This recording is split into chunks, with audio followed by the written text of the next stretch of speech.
Aha hari imari ishyushye, ubutaka bwiza cyane burimo n'iri shyamba ushobora gukoreramo ibikorwa bitandukanye, byaba iby'ubworozi, byaba ibijyanye n'iterambere. Harimo igice kinini ushobora gushyiramo amagaraje, ushobora gushyiramo parikingi, cyane cyane ko imodoka nini muri Kigali zitakigira n'aho ziparika. Ahantu hanini cyane, hari ku muhanda uri aha ngaha haruguru y'ibi biti.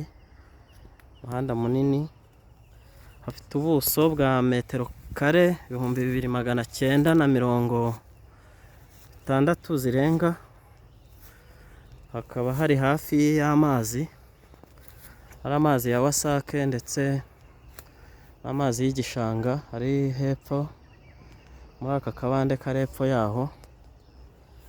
Hakaba umuriro uri hafi yaho, ni mu minota 5 uvuye kuri kaburimbo ukahagera unyuze muri uyu muhanda mwiza cyane. Hakaba haherereye hano muri hafi ya Karuruma muri Jabana.